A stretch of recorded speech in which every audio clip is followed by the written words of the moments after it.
जब जेल से निकले जमानत पर, तो मैं गया मिलने के लिए, क्योंकि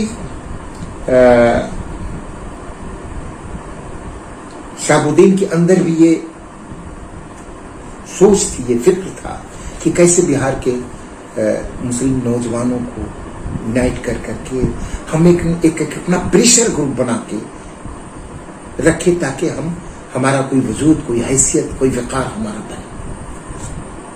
और फिर जब जेल से निकलने के बाद मैं गया था, लगातार हमारी 2 घंटे तक इन सवालों पर गुफ्तगू हुई और हम लोग ने पूरा ब्लू प्रिंट शहाबुद्दीन के साथ मिलकर के हमने बनाई थी। और फिर आपके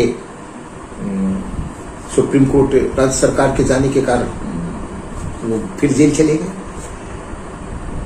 लेकिन हमें मानते हैं कि अगर उस दिन लालू प्रसाद खड़े हो जाते तो नीतीश कुमार की हैसियत नहीं थी कि वो सुप्रीम कोर्ट में अपील करते। एक तो गलती लालू प्रसाद से वहां हुई, उनकी खामोशी ने एक गलत संदेश दे दिया राज्य के मुसलमानों, खामोशी के कारण। और जेल में फिर इधर जो हादसे हुए, उसके कारण काफी नाराजगी थी लोगों में और गुस्सा भी था लोगों में। अभी जो हादसे हो गए, इन हादसे ने और लोगों को झंझोड़ दिया, खासतौर पर नौजवानों को। नौजवान आज बहुत गुस्से में है, परेशान है, आक्रोशित है कि क्या करें। और मैं समझता हूं कि इसी गुस्से और आक्रोश को प्रकरण के बाद जो हमारी तैयारी थी, हम लोगों ने फैसला किया कि शहाबुद्दीन के जो बेटे हैं उसामा, आज उनके लिए नौजवानों को बड़ी हमदर्दी है, तो इस मिशन को लोगों को मुत्तहिद करने में और लोगों के अंदर बेदारी पैदा करने में, लोगों को अपना कॉन्फिडेंस पैदा कराने में, अगर इस मिशन में उसामा साथ खड़े होते हैं, तो मैं समझता हूं कि बिहार के मुस्लिम नौजवानों को जुनूनी और पागलपन बना दे सकता है। और आने वाले 1 साल के अंदर हम बिहार को के मुसलमानों को 70% हमारी आबादी है, हम इस चौराहे पर के लाके खड़ा कर देंगे कि आने वाले दिनों में सियासी जमातें हम किसी के पास नहीं जाके हमसे आके सहयोग मांगने की कोशिश करेंगे और उसी दिन हम सब लोग अपनी मंजिल की ओर को पालेंगे। तो फ्यूचर क्या देखते हैं? मुस्लिम जो यूथ हैं किस ओर जाएंगे? इस तरीके से चल रही है चीज अभी किस और किसी को बगैर गाली दिए, तमाम पॉलिटिकल, मैंने कहा कि किसी को बगैर तनकीद किए, किसी पर बगैर तारीफ किए, हम अपने बदहाली पर चर्चा करते हुए हम अपने बदहाली को कैसे बेहतर बना सकते हैं, हमारा शिक्षा स्तर को दिया, हमारा जो इकोनॉमिकल ग्रोथ जो हमारा बिल्कुल खत्म हो गया है। और बकौल सच्चर राजेंद्र सिंह सच्चर कमेटी के जब 1952 में जब पहला सोशल इंडेक्स बन रहा था, तो हिंदुस्तान का मुसलमान आजादी के बाद से 11.7% पर था। और जब जस्टिस राजेंद्र सिंह सच्चर कमेटी की रिपोर्ट आई, उस रिपोर्ट ने बताया कि हम दलित समाज से भी पीछे खड़े हुए, कोई गिरने का रास्ता नहीं। क्या काटने, हुकूमतें हमारी माँ बाप होती, और जब हुकूमतें माँ बाप होती हैं तो हुकूमत को भारत का जो कॉन्स्टिट्यूशन है, संविधान है, वो हमारा प्रोटेक्टर है। जिंदगी के हर शोबे को के मुहावजत के लिए वो खड़ा है। सरकारों का काम होता है, हम तो सेकुलरिज्म के नाम पर एक पार्टी को वोट करते हैं, लेकिन हम कहां पहुंच गए? रिस्पॉन्सिबल जिम्मेवार कौन है? तो हमें मानते हैं कि हमारे पूर्वजों ने सेकुलरिज्म के नाम पर वोट करते रहे, कभी अपने लिए वोट नहीं किया, कभी अपने आने वाली पीढ़ियों के लिए वोट नहीं किया। उसी तरह से इस रीजनल पार्टियों का जब उदय हुआ, तो रीजनल चाहे उत्तर प्रदेश में हो चाहे बिहार में हो, रीजनल के मान यूज एंड थ्रो, हमारी तालीम का म्यार कैसे बढ़े, हमारे कारोबार कैसे बेहतर हो, हम मुंह ताकते रहें। हर ऐसे जगहों पर इन्होंने अपने लोगों को लगा दिया, मुसलमान कहीं नजर नहीं आए। और यही वजह है कि आज हम इस सियासत के इस चौराहे पर खड़े हैं। तो कैसे सियासी बेदारी पैदा हो, क्योंकि हम देख रहे हैं कि शहाबुद्दीन के आजम खान जैसे लोग जिनके पास जबान है, आज हुकूमत की क्या साजिशें हो रही हैं, हमारी नजर उस पर है। आज मुख्तार अंसारी के साथ क्या साजिशें हो रही हैं, हमारी नजर उस पर है। अभी मेरा नाम कर मेव का नौजवान और जो बहुत मजबूत साथी था हम सब लोगों का, जेल के अंदर इनकाउंटर कर दिए जाते हैं, और जो एक्यूज था उसको गोली भी मार दिया जाता है ताकि गवाह सबूत को खत्म किया जा सके। तो हुकूमत आज जिस साजिश के तहत मुस्लिम लीडरशिप को एलिमिनेट करने की कोशिश की जा रही है, ये हमारे लिए फिक्र की बात है।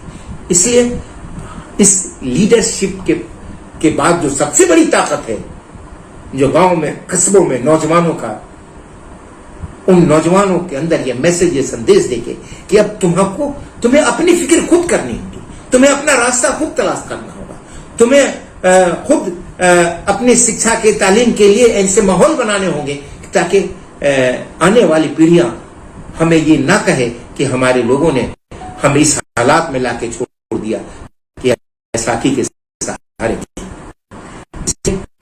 आज जरूरत है शहाबुद्दीन की शहादत बेजा नहीं जाएगी, और जिस तरह से उनके पर ट्रस्ट किया कि हमदर्दी है, लोग इनका जो ख्वाब था, जो सोच था, जो फिक्र था, हम उस ख्वाब और सोच फिक्र को, उसामा को अपने कंधे पर लेकर के बिहार के हर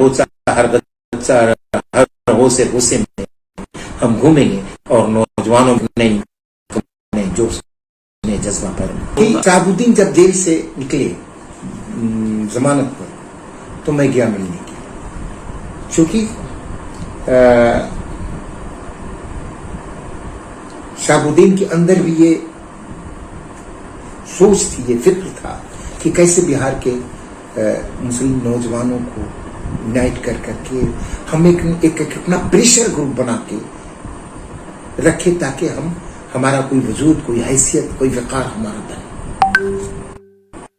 और फिर जब जेल से निकलने के बाद मैं गया था, लगातार हमारी 2 घंटे तक इन सवालों पर गुफ्तगू हुई, और हम लोगों ने पूरा ब्रंट साहब के साथ मिलकर के हमने, और फिर आपके सुप्रीम कोर्ट राज्य सरकार के जाने के कारण वो फिर जेल चले गए। लेकिन हमें मानते हैं कि अगर उस दिन लालू प्रसाद खड़े हो जाते तो नीतीश कुमार की हैसियत नहीं थी कि वो सुप्रीम कोर्ट में अपील करते। एक तो गलती लालू प्रसाद से वहां हुई, उनकी खामोशी ने एक गलत संदेश दे दिया राज्य के मुसलमानों, खामोशी के कारण। और जेल में फिर इधर जो हादसे हुए, उसके कारण काफी नाराजगी थी लोगों में, और गुस्सा भी था लोगों में। अभी जो हादसे हो गए, इन हादसे ने और लोगों को झंझोड़ दिया, खासतौर पर नौजवानों को। नौजवान आज बहुत गुस्से में है, परेशान है, आक्रोशित है कि क्या करें। और मैं समझता हूं कि इसी गुस्से और आक्रोश को दिन के इस प्रकरण के बाद जो हमारी हम लोग शहाबुद्दीन के जो बेटे हैं उसामा, आज उनके लिए नौजवानों को बड़ी हमदर्दी है। तो इस मिशन को लोगों को मुत्तहिद करने में और लोगों के अंदर बेदारी पैदा करने में, लोगों को अपना कॉन्फिडेंस पैदा कराने में, अगर इस मिशन में उसामा साथ खड़े होते हैं तो मैं समझता हूं कि बिहार के मुस्लिम नौजवानों को जुनूनी और पागलपन बना दे सकता है।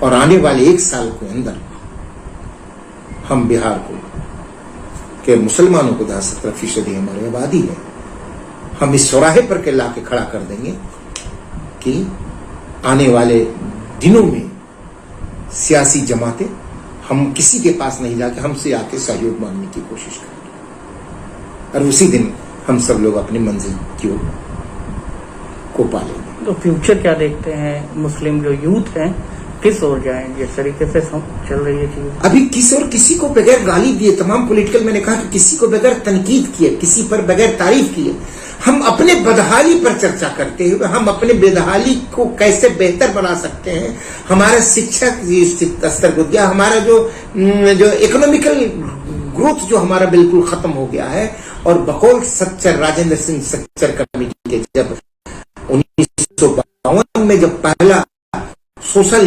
इंडेक्स बन रहा था, सलमान 11.7% पर था। और जब जस्टिस राजेंद्र सिंह सच्चर कमेटी की रिपोर्ट आई, उस रिपोर्ट ने बताया कि हम दलित समाज से भी पीछे खड़े हुए हैं, कोई गिरने का रास्ता नहीं। क्या कारण है? हुकूमतें हमारी माँ बाप होती, और जब हुकूमतें माँ बाप होती हैं तो हुकूमत को भारत का जो कॉन्स्टिट्यूशन है, संविधान है, वो हमारा प्रोटेक्टर है। जिंदगी के हर शोबे को के मुआवजत के लिए वो खड़ा है। सरकारों का काम होता है। हम तो सेक्युलरिज्म के नाम पर एक पार्टी को वोट करते हैं, लेकिन हम कहां पहुंच गए? आखिर हुज द रिस्पॉन्सिबल जिम्मेवार कौन है? तो हमें मानते हैं कि हमारे पुरखों ने सेक्युलरिज्म के नाम पर वोट करते रहे, कभी अपने लिए वोट नहीं किया, कभी अपने आने वाली पीढ़ियों के लिए वोट नहीं किया। उसी तरह से इस रीजनल पार्टियों का जब उदय हुआ, तो रीजनल उत्तर प्रदेश में हो चाहे बिहार में हो, रीजनल पार्टियों को उदय होने के बाद इन रीजनल पार्टियों ने भी सिर्फ हमें इस्तेमाल किया, यूज एंड थ्रो। हमारी तालीम का म्यार कैसे बढ़े, हमारे कारोबार कैसे बेहतर हो, हम मुंह ताकते रहे। हर ऐसे जगहों पर इन्होंने अपने लोगों को लगा दिया, मुसलमान कहीं नजर नहीं आए। और यही वजह है कि यार हम इस सियासत के इस चौराहे पर खड़े हैं। तो कैसे सियासी बेदारी पैदा हो? क्योंकि हम देख रहे हैं कि शहाबुद्दीन के बाद आज आजम खान जैसे लोग जिनके पास जबान है, आज हुकूमत की क्या साजिशें हो रही हैं, हमारी नजर उस पर है। आज मुख्तार अंसारी के साथ क्या साजिशें हो रही हैं, हमारी नजर उस पर है। अभी मिराज नाम कर मेव का नौजवान, और जो बहुत मजबूत साथी था हम सब लोगों का, जेल के अंदर इनकाउंटर कर दिए जाते हैं, और जो एक्यूज था उसको गोली भी मार दिया जाता है ताकि गवाह सबूत को खत्म किया जा सके। तो हुकूमत आज जिस साजिश के तहत मुस्लिम लीडरशिप को एलिमिनेट करने की कोशिश की जा रही है, यह हमारे लिए फिक्र की बात है। इसलिए इस लीडरशिप के बाद जो सबसे बड़ी ताकत है, जो गांव में कस्बों में नौजवानों का, उन नौजवानों के अंदर यह मैसेज, ये संदेश देके कि अब तुम्हें अपनी फिक्र खुद करनी होगी, तुम्हें अपना रास्ता खुद तलाश करना होगा, तुम्हें खुद अपनी शिक्षा के तालीम के लिए ऐसे माहौल बनाने होंगे ताकि आने वाली पीढ़ियां हमें ये ना कहे कि हमारे लोगों ने हमें इस हालात में लाके छोड़ दिया कि आज हम बैसाखी के सहारे खड़े हैं। इसलिए आज जरूरत है शहाबुद्दीन की शहादत बेजा नहीं जाएगी। और जिस तरह से उनके लड़के उसामा पर लोगों ने ट्रस्ट किया है, लोगों की हमदर्दी है, लोगों की मोहब्बत है, मैं समझता हूं कि आने वाले दिनों में जो शहाबुद्दीन का जो ख्वाब था, जो सोच था, जो फिक्र था, हम उस ख्वाब और सोच फिक्र को, उसामा को अपने कंधे पर लेकर के बिहार के हर गोचा, हर गच्चा, हर होसे होसे में हम घूमेंगे और नौजवानों में एक नई इनकलाब, नए जोश, नए जज्बा पैदा करने की कोशिश करेंगे। क्या होगा? शहाबुद्दीन जब जेल से निकले जमानत पर, तो मैं गया मिलने के लिए, क्योंकि शहाबुद्दीन के अंदर सोच फिक्र था कि कैसे बिहार के यूनाइट करके हम एक अपना प्रेशर ग्रुप बना के रखे ताकि हमारा कोई वजूद, कोई हैसियत, कोई वकार हमारा बने। और फिर जब जेल से निकलने के बाद मैं गया था, लगातार हमारी 2 घंटे तक इन सवालों पर गुफ्तगू हुई और हम लोग ने पूरा ब्लू प्रिंट शहाबुद्दीन के साथ मिलकर के हमने बनाई। और फिर आपके सुप्रीम कोर्ट राज्य सरकार के जाने के कारण वो फिर जेल चले गए। लेकिन हमें मानते हैं कि अगर उस दिन लालू प्रसाद खड़े हो जाते तो नीतीश कुमार की हैसियत नहीं थी कि वो सुप्रीम कोर्ट में अपील करते। एक तो गलती लालू प्रसाद से वहां हुई, उनकी खामोशी ने एक गलत संदेश दे दिया राज्य के मुसलमान, खामोशी के कारण। और जेल में फिर इधर जो हादसे हुए, उसके कारण काफी नाराजगी थी लोगों में और गुस्सा भी था लोगों में। अभी जो हादसे हो गए, इन हादसे ने और लोगों को झंझोड़ दिया, खासतौर पर नौजवानों को। नौजवान आज बहुत गुस्से में है, परेशान है, आक्रोशित है कि क्या करें। और मैं समझता हूं कि इसी गुस्से और आक्रोश को शहाबुद्दीन के इस प्रकरण के बाद जो हमारी तैयारी थी, हम लोगों ने फैसला किया कि शहाबुद्दीन के जो बेटे हैं उसामा, आज उनके लिए नौजवानों को बड़ी हमदर्दी है। तो इस मिशन को लोगों को मुत्तहिद करने में और लोगों के अंदर बेदारी पैदा करने में, लोगों को अपना कॉन्फिडेंस पैदा कराने में, अगर इस मिशन में उसामा साथ खड़े होते हैं तो मैं समझता हूं कि बिहार के मुस्लिम नौजवानों को जुनूनी और पागलपन बना दे सकता है।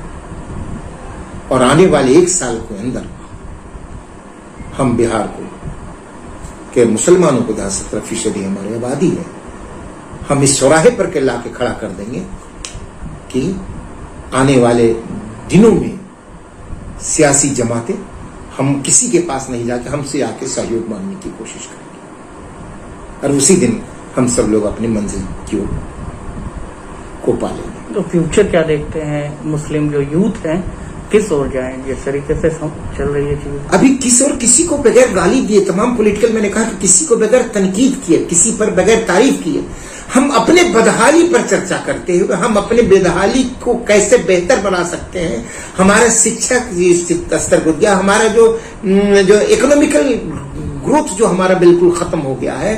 और बकौल सच्चर राजेंद्र सिंह सच्चर कमेटी के जब 1952 में जब पहला सोशल इंडेक्स बन रहा था तो हिंदुस्तान का मुसलमान आजादी के बाद से 11.7% पर था।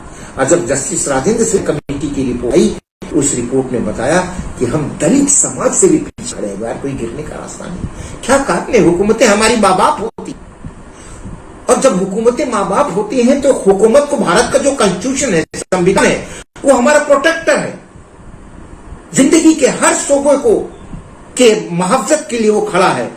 सरकारों का काम होता है, हम तो सेक्युलरिज्म के नाम पर एक पार्टी को वोट करते हैं, लेकिन हम कहां पहुंच गए? आखिर हुज द रिस्पॉन्सिबल जिम्मेवार कौन है? तो हमें मानते हैं कि हमारे पुरखों ने सेक्युलरिज्म के नाम पर वोट करते रहे, कभी अपने लिए वोट नहीं किया, कभी अपने आने वाली पीढ़ियों के लिए वोट नहीं किया। उसी तरह से इस रीजनल पार्टियों का जब उदय हुआ तो रीजनल, उत्तर प्रदेश में हो चाहे बिहार में हो, रीजनल पार्टियों को उदय होने के बाद इन रीजनल पार्टियों ने भी सिर्फ हमें इस्तेमाल किया, यूज एंड थ्रो। हमारी तालीम का म्यार कैसे बढ़े, हमारे कारोबार कैसे बेहतर हो, हम मुंह ताकते रहे हर ऐसे जगहों पर।